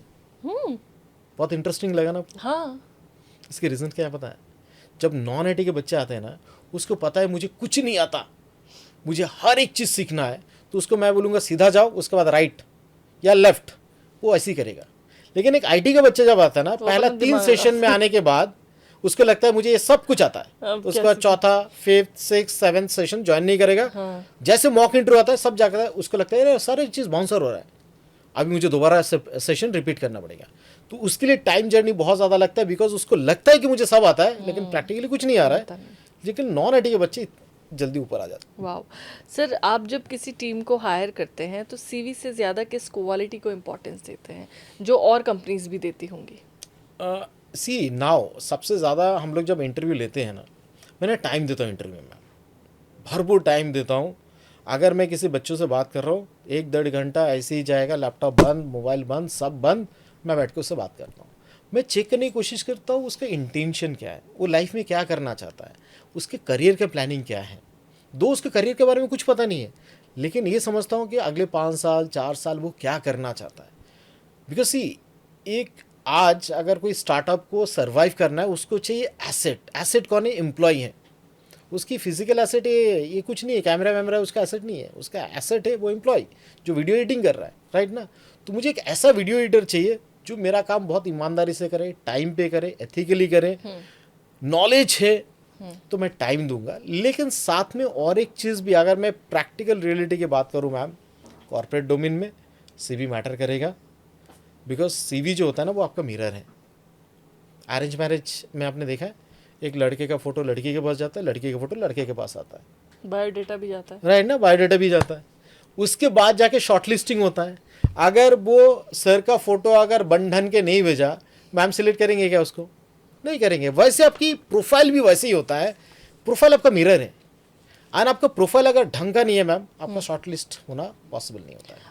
अब ये सब तो हमने इंडस्ट्री स्पेसिफिक क्वेश्चंस, अब आप कैसे काम करते हैं, डीबीएस कैसे काम करता है? लेट सपोज कोई स्टूडेंट्स आज आपको सुन रहे हैं, इनको आपसे जुड़ना है। तीन तरह के लोग, एक तो फ्रेशर्स आपको सुन रहे हैं, दूसरे वो जो बेचारे घिस चुके हैं ऑलरेडी नॉन आईटी में, आईटी में जाना चाह रहे हैं, ग्रोथ देख रहे हैं। तीसरे वो स्टूडेंट जिन्होंने आईटी में पढ़ाई किया है, who are ready to employ, but कई इंटरव्यूज दे चुके हैं, नहीं सिलेक्शन हो रहा। इन तीनों लोगों की डीबीएस कैसे मदद करेगा? पहला तो चीज़ है मैम, हम लोग डीबीएस में जो फॉलो करते हैं, that is called your trust is our asset. यानी ट्रस्ट जो है ना, वो खरीदने के लिए नहीं मिलता है, उसके लिए मेहनत करना बिल्कुल। पड़ता है। We have done it, so because of that हम लोग बड़े बड़े अक्षरों में लिखते हैं बोर्ड में, your trust is our asset. तो फ्रेशर के लिए जो नॉन आईटी से पढ़ाई करके आ रहा है, उनके लिए एक छोटा सा एडवाइस है बेटा, नॉन आईटी से अगर किसी ने पढ़ाई किया, नौकरी मिल रहा है कहीं पे भी, ज्वाइन कर लो। आईटी में ही जाना ऐसा ज़रूरी नहीं है। पहला 1 साल बेटा सीखो, दबा के सीखो। से मतलब सिंपल फार्मूला फॉर देम कि अगर आपने बीए से पढ़ाई किया, डायरेक्टली आप सोचोगे आईटी में जाके बैठना है, उससे पहले मैं बोलूँगा अगर नहीं, आईटी वाले नहीं ऐसे नहीं उठाते, तो उसके लिए आप थोड़ा सा नॉलेज स्किल सेट, आप कोई भी डोमेन में जाके जॉब कर लो, चलेगा। नाउ क्वेश्चन आता है एक्सपीरियंस। डियर, एक्सपीरियंस के लिए मैं बोलूँगा हम लोग तब तक सपोर्ट देते जब तक उसकी प्लेसमेंट ख़त्म नहीं होते हैं। इसमें उसकी प्रिपरेशंस, प्रैक्टिकल कम्युनिकेशंस के ऊपर काम करते हैं, इंटरव्यू प्रिपरेशंस करवाते हैं, पूरी महीना भर प्रैक्टिस चलता है, वो भी सुबह और शाम 2 बार। वंडरफुल। ठीक है, 2 बार। एंड उसके बाद अगर उसको लगता है ना कि मुझे कोई सेशन रिपीट करना है, लाइव सेशन रिपीट करना है, वो भी रिपीट कर सकता है। उसको लगता है मुझे कोई ट्रेनिंग प्रोग्राम है दोबारा रिपीट करना है, वो रिपीट कर सकता है, no problem at all. And very honestly see, end of the day में फीस भी लगता है, लेकिन जो आपका फीस फाइनल होता है उसके बाद कोई हिडन फीस एप्लीकेबल नहीं है। पिछले 8 साल में एक भी बच्चे से 1 रुपये नहीं। वाह, लेट सपोज मैं एक स्टूडेंट हूँ, मैं आपके पास आई और मैंने आपने बता दिया फ्रेशर है तो मेरे को ज्वाइन करा। अब मुझे कंसिडर कीजिए कि मैंने 5 साल कहीं पर काम किया नॉन आईटी में, अब मेरे को आईटी में आना है, आप कैसे हेल्प करेंगे मेरी? सबसे पहले 3 चीज़ हम लोग चेक करते हैं। एक, उसके पास एक्सपीरियंस जेन्युइन है या नहीं है, मतलब जिस भी सेगमेंट में काम जो भी सेगमेंट में काम कर रहे हैं। बिकॉज सी डॉक्यूमेंट्स वेरिफिकेशंस होता है मैम, कोई भी कॉर्पोरेट में जाओगे डॉक्यूमेंट वेरिफिकेशन बिल्कुल 100%। तो हम लोग डॉक्यूमेंट्स के रिस्पॉन्सिबिलिटी नहीं लेते हैं, बिकॉज सी आपके पास एक्सपीरियंस है, आपने बताया कि मेरे पास एक्सपीरियंस है, so that experience should be valid and all, that is your responsibility. ठीक है। बहुत सारे बच्चे आते हैं झूठ बोल के ज्वाइन कर लेते हैं, बाद में जाके हमें ब्लेम करते हैं, उसके लिए मैं उस टाइम पे क्रॉस क्वेश्चन होता है। तो डॉक्यूमेंट्स जेन्युइन होना चाहिए, पहला चीज़। एक्सपीरियंस बेस्ड होना चाहिए, जैसे मिनिमम 1 साल का वर्क एक्सपीरियंस अगर होता है that will be good. Communication skills ठीक ठाक होना चाहिए, ठीक है, एंड ग्रेजुएशन का डिग्री होना चाहिए। ओके। 3 चीज़, एक वर्क एक्सपीरियंस, दूसरा उसका ग्रेजुएशन का डिग्री, तीसरा उसका कम्युनिकेशन स्किल्स। कम्युनिकेशन 2 पॉलिश कर सकते हैं, बिकॉज यहाँ पर भी हम लोग सिखाते हैं। एंड उसके बाद एकदम उसका प्रैक्टिकल तरीके से ट्रेनिंग फॉर्मेट होता है, 3 महीना दबा के ट्रेनिंग होगा। ओके। मॉर्निंग एक सेशन होता है, आफ्टरनून एक सेशन होता है, इवनिंग को एक सेशन होता है। तो इस ट्रेनिंग सेशन में क्या होता है, हम स्किल डेवलप करते हैं आप? Skill development, okay, and communication भी सिखाते हैं? Absolutely. Monday to Sunday session होता है, ओके। मतलब 5 दिन आपका प्रैक्टिकल सेशन हो रहा है, सैटरडे संडे कम्युनिकेशन, वो भी 2 घंटे का चलता है। एंड जितनी भी लोग सिखा रहे, इवन प्रैक्टिस करवा रहे हैं, ट्रेनिंग दे रहा है, जो प्रैक्टिकल ट्रेनिंग दे रहे हैं, all are the people like working professionals in IT itself. हाँ, ओके। वो लोग आईटी में आते क्या सिखाते हैं मैम, आईटी में जाने के बाद क्या काम करना है। आप सोचो, आपको पता है कि मुझे इस कंपनी में जाना है एंड ये मुझे क्वेश्चन पूछा जाएगा, उसके ऊपर आपको 1 महीने तक मैंने प्रैक्टिस करवाया एंड वो सारे स्किल सेट प्रोवाइड किया 2 महीने से बैठ के कि ये चीज़ आपको प्रैक्टिकली यहाँ पर जाने के बाद आपको पूछा जाएगा। कितना टाइम लगेगा आपको सीखने के लिए? Within 3 months of time enough है। 3 महीने से ज़्यादा टाइम लग रहा है, इसका मतलब उसका कमिटमेंट कहीं पे मिसिंग था, उसका फोकस मिसिंग था, डिसिप्लिन नहीं था, एंड एग्जीक्यूशन तो किया ही नहीं होगा, ये उसके लिए प्रॉब्लम होता है। तो अगर उस तरीके से कमिटमेंट, डेडिकेशन, फोकस के साथ आता है, एक्शंस अगर प्रॉपरली ले रहा है, उसका करियर बन सकता है। वाह। और अगर कोई आईटी का बच्चा है जिसने आईटी सेक्टर में ही पढ़ाई की है, मगर वो बेचारा 10-15 इंटरव्यू दे चुका है और अब हार चुका है कि मुझे लग रहा है नहीं होगा, उस पर कैसे काम करते हैं? सेम करिकुलम है? सेम करिकुलम है, लेकिन थोड़ा सा डिफरेंट तरीके से हम लोग काम करते हैं। उस बच्चे के लिए एक्चुअली ईजी होना चाहिए to get the jobs in IT. हाँ बिल्कुल, बिकॉज वो आईटी से ही पढ़ाई करके आया। जी जी जी। अब ना वही प्रैक्टिकल एंड थ्योरी की जो बात कर रहे थे, जो कॉलेज में पढ़ाई किया वो उसने थियोरेटिकल में पढ़ाई किया, प्रैक्टिकल लेवल पे उसने देखा नहीं, प्लस उसको ये पता नहीं कि इंटरव्यू होता कैसे। सी जब कोई फ्रेशर आता है ना मैम, उसको नहीं पता ही नहीं होता इंटरव्यू होता कैसे है। आज के बच्चे का अगर देखोगे ना, कोई भी बच्चा, आई डोंट नो एग्जैक्टली यहाँ पर कैसा आ रहा है, मेरे वहाँ पर कुछ बच्चे आता है ऐसे ही टी शर्ट में आ गया, शर्ट का बटन ओपन है, आके आते। बैठा है, अरे CV इंटरव्यू नहीं देने लेके के लिए आए, CV लेके नहीं आया, मैम कुछ प्रिंट आउट मिलेगा क्या, ऐसा वाला कहानी। आप उसको सिलेक्ट करोगे क्या? नहीं करोगे, आपको पता है। अब नाउ ये चीज़ अगर आपको पहले से ही किसी ने गाइडेंस दे दिया तो फिर इंटरव्यू में आप सही ढंग से जाओगे। Don't show yourself your like over confident, over knowledged. Interview में बहुत सारे बच्चे इतना एक्सप्लेन करते हैं ना बैठ के, जो चीज़ ज़रूरत नहीं है उससे ज़्यादा एक्सप्लेन हो जाता और फिर उनको लगता है कि हमको कॉल क्यों नहीं आया। है। Absolutely correct. आप जैसे बीमारी है, दवाई भी तो ऐसे मिलना चाहिए ना, उस हिसाब से उतनी MMG का आपको दवाई देना पड़ेगा। वो अगर आपने दिया नहीं, ज़्यादा दे दिया, ओवरडोज, मर जाएगा पेशेंट। कम दिया तो भी मर जाएगा। तो मैं बोल रहा हूँ नौकरी सिलेक्शंस के लिए ज़रूरत है कि जितना आपको शो करना उतना करो, वरना उससे ज़्यादा मत करो। ओवरडू मत करो। यस, ओवरडू मत करो। एंड प्लस उसके लिए जैसे हमारा जो प्लेटफॉर्म क्या करता है, इसको बाकायदा उसके स्क्रीनिंग चलता रहता है। एंड इवन आप मान लो कोई इंटरव्यू देने के लिए जा रहे हो, 3 इंटरव्यू आपने दिया, 1 2 3 इंटरव्यू आपका रिजेक्ट हो गया। मैं क्या बोलता हूँ, हर एक इंटरव्यू रिजेक्ट होने के बाद ना उसके सारे क्वेश्चन नोट करो पेपर में, घर पे आने के बाद ही नोट करो क्या क्या मुझे पूछा गया था, मैंने क्या आंसर किया था। सेशन में आओ, आपका जो मेंटर है उसके साथ क्वेश्चन आंसरिंग करो। सर मुझे ये पूछा गया था, मैंने आंसर किया था, ये सही था या गलत था। ये फैसिलिटी भी आप देते हैं? एब्सोल्युटली देते हैं। उसके बाद वो करेक्शंस करवाते हैं, हाँ सर मैंने ये गलती किया था, मैंने गलती किया था, ये मैं नेक्स्ट इंटरव्यू में वो गलती नहीं करता है। 5 इंटरव्यू गलत जाता है मैम, 6th इंटरव्यू में ना रेडी। पहले लेवल पे जब आगे इंटरव्यू देने के लिए जाओगे, आई कैन टेल यू आप 90% गलती करोगे। सेकेंड टाइम इंटरव्यू दोगे तो 70% रहेगा। थर्ड टाइम इंटरव्यू दोगे 40, 5th टाइम इंटरव्यू देने के लिए जाओगे ना 20% गलती करोगे। 80% आंसर अगर आपने सही कर दिया, आपका सिलेक्शन डन हो जाएगा। 100% तो कोई भी एक्सपेक्ट नहीं करता। एब्सोल्युटली। एक और मेरा सवाल है, जब कोई इंटरव्यू में जा रहा है तो आपने क्या ऑब्जर्व किया, क्या पैटर्न इंपॉर्टेंट है? स्किल का, वो लोग स्किल पे टेस्ट कर रहे तुमको ये काम करना आता है, या फिर वो जो इंटरव्यू देने वाली स्किल है कि आपने अपने आप को प्रेजेंट कैसे किया? दोनों में से किस तरह के बच्चे ज़्यादा सेलेक्ट होते हैं? IT की अगर मैं बात कर रहा हूँ, IT में ना मैम प्रैक्टिकल नॉलेज बहुत मैटर करता है। यहाँ पर ना प्रैक्टिकल टेस्ट होता है। यहाँ पर ना कम्युनिकेशन बहुत ज़्यादा मैटर नहीं करता है। थोड़ा सा अगर मैं करेक्शंस कर दूँ, IT में कम्युनिकेशंस उस लेवल पे मैटर नहीं करता। अगर कोई जैसे एक बिजनेस एनालिस्ट का प्रोफाइल होता है, वहाँ पर ना कोई भी डोमेन से बच्चा जा सकता है, लेकिन उसमें जाने के लिए आपके पास कम्युनिकेशन स्किल सुपर्ब होना चाहिए। बिकॉज आप क्लाइंट इंटरेक्शंस कर रहे हो, Correct. ऑपरेशंस प्लस प्रोडक्शंस, मतलब क्लाइंट के साथ एंड IT जो प्रोडक्शंस हाउस होता है, डेवलपर जो टीम होता है, इनके बीच में आप कनेक्ट करते हो। तो आपको कम्युनिकेशन सही होना चाहिए।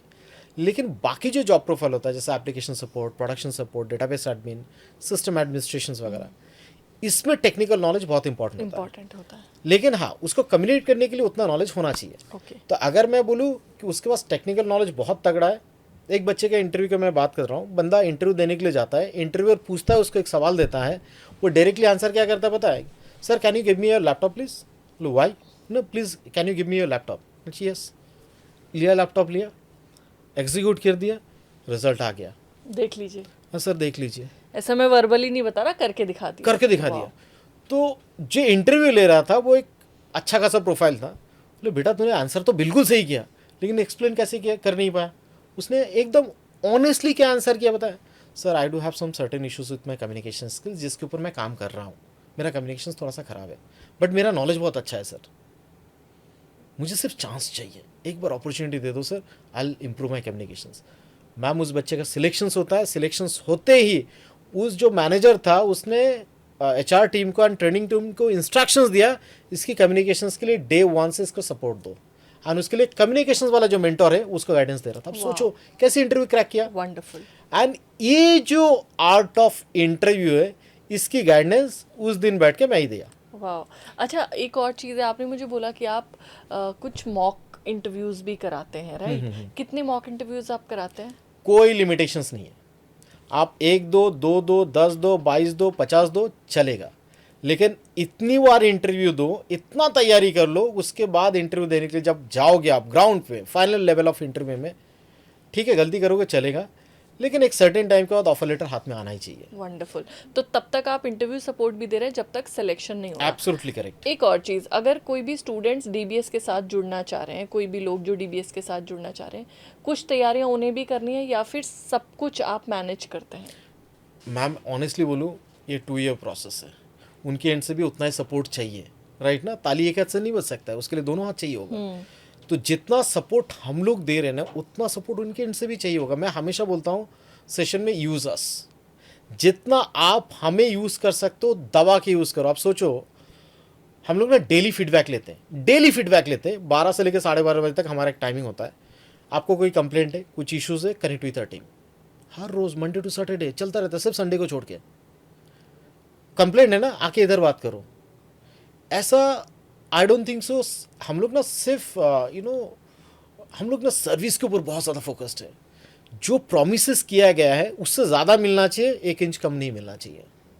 सो जो कमिटमेंट है वो आपके डॉक्यूमेंट्स के ऊपर होना चाहिए। मतलब what I have learn in my life, बेटा आपका डॉक्यूमेंट्स का वैल्यूज़ क्या है वो पता नहीं है, लेकिन मेरे ज़बान का वैल्यूज़ होना चाहिए। अगर मैंने कमिटमेंट दिया है, ये चीज़ ऐसा सपोर्ट आपको दूंगा, तो मिलना चाहिए, बात खत्म। उसी उम्मीद में तो आया आपके पास। वो आपकी डॉक्यूमेंट देख के नहीं आया था कि आपके पास जीएसटी सर्टिफिकेशन है कि नहीं, आपके पास एमएससीबी का सर्टिफिकेशन है कि नहीं, आपने आईएसओ सर्टिफाइड हो कि नहीं, ये देखने के लिए तो नहीं आया था। वो आपकी बातों से भरोसा करके वहाँ पर आया था कि सर आप मुझे ऐसा सा सपोर्ट देने वाले हो, am I giving it to them और नॉट। ये मेरा क्वेश्चन है, एंड ये मैं खुद को पूछता हूँ हमेशा। एंड उस हिसाब से हम लोगों ने इतनी चेंजेस किया है रिसेंट टाइमिंग में, उसके रिजल्ट आज मिल रहा है बच्चों को। Wonderful sir. आज आपको बहुत सारे पेरेंट्स और बहुत सारे स्टूडेंट्स देख रहे हैं। पेरेंट्स वो जो सपना देखते हैं उनके बच्चों को नौकरी मिले, स्टूडेंट्स वो जो सपना देखते हैं उन्हें नौकरी मिले, आप अपना करियर शिफ्ट कर रहे हैं। एक लास्ट मैसेज आप हमारी टारगेट ऑडियंस को क्या देना चाहेंगे? सिर्फ इतना ही बोलूँगा कि करियर बनता नहीं, बनाना पड़ता है। इसके लिए तपस्या जैसा एटीट्यूड होना चाहिए आपके अंदर, एक बर्निंग डिज़ायर होना चाहिए, लाइफ में मुझे कुछ करना है। डोंट ब्लेम अदर्स कि मेरे पेरेंट्स ने ये चीज़ नहीं दिया, मुझे सोसाइटी से ये चीज़ नहीं मिला। आपको समझदारी आ गया है ना, आपका उतना आईक्यू तो आज आ चुका है, you can build your own career. याद रखो, सोने को भी चमकने से पहले ना आग के अंदर से जाना पड़ता है। सूरज भी अगर रोशनी देता है तो उसको भी जलना पड़ता है। तो करियर में भी अगर आपको रोशनी जैसा कुछ चीज़ चाहिए तो आपको भी जलना पड़ेगा। Thank you so much Viplav sir, it was very great talking to you. और आपका विजन, पर्पस और जितना आपने काम किया ना, वो फायर, वो ऑरा मुझे इस पूरे कॉन्वर्जेसन में दिखाई दिया। एंड मुझे पूरी उम्मीद है आज जितने भी लोग इस पॉडकास्ट को इस उम्मीद से देख रहे हैं कि हम भी आईटी सेक्टर में जा सकते हैं। आपकी वो जो लिमिटेशंस थी वो सर ने आज हटा दी हैं। आप में से जितने भी पेरेंट्स हैं जो अपने बच्चों को शायद उस समय गाइड नहीं कर पाए जब करना चाहिए था, या जब उनका एंटर करने का टाइम था, आज आप उन्हें गाइड कर सकते हैं। उनके साथ इस पॉडकास्ट को शेयर कीजिए। वो स्टूडेंट्स जो अब अपना करियर बिल्ड करना चाहते हैं, ये भी राइट टाइम है टू जॉइन डीबीएस, राइट। वो लोग जो बहुत लंबे समय किसी अदर सेगमेंट में काम कर चुके हैं और अब एआई की वजह से, आईटी की वजह से उनकी जो स्ट्रीम है, जो डोमेन है, वो डिक्लाइन होता उन्हें नज़र आ रहा है, मगर उन्हें अपने करियर को ऊपर लेकर जाना है और वो चाहते हैं कि कोई रास्ता हमें मिले कि हम एंटर कर पाएँ इस शाइनिंग फील्ड में। डीबीएस आपके साथ है। मैं चाहूँगी आप सभी इस पॉडकास्ट को हर उस इंसान के साथ शेयर करें जिसके ड्रीम्स हैं, जिसके सपने हैं, जो कुछ अपनी ज़िंदगी में अचीव करना चाहता है। और मैं चाहूँगी, मैं सर की सारी डिटेल्स डिस्क्रिप्शन बॉक्स में डाल रही हूँ, आप ज़्यादा से ज़्यादा डीबीएस के साथ जुड़िए, क्योंकि राइट टाइम पे राइट चॉइसेस आपको राइट डेस्टिनेशन पे पहुँचाती हैं। वरना लाखों करोड़ों लोग आज भी भटक रहे हैं, उन्हें अभी भी उनकी डेस्टिनेशन नहीं मिली। आज ये पॉडकास्ट बून है, क्योंकि मैं बहुत लोगों से मिली हूँ। मैंने इस तरह की मैंने खुद नहीं सुना था कि एक नॉन आईटी का बच्चा, एक बीएससी, एमएससी, बीए, एमए किया हुआ बच्चा भी आईटी सेक्टर में जा सकता है। लेकिन आईटी ही फ्यूचर है, वो ही कल है। हम या तो आज इस बात को मान लें, वरना शायद उस समय हम इस बात को मानेंगे, इसका एहसास करेंगे जब हम खुद एक स्टेप नहीं ले सकते, या जब बहुत देर हो गई। और मैं नहीं चाहती कि देर हो आपके लिए। सो इस पॉडकास्ट को बहुत प्यार दीजिए, खूब शेयर कीजिए और ज्वाइन कीजिए डीबीएस को, अगर आप चाहते हैं अपने करियर को एक नई उड़ान देना। अगले पॉडकास्ट में किसी और अगले गेस्ट के साथ, किसी और अगले विषय के साथ मिलेंगे। तब तक के लिए धन्यवाद।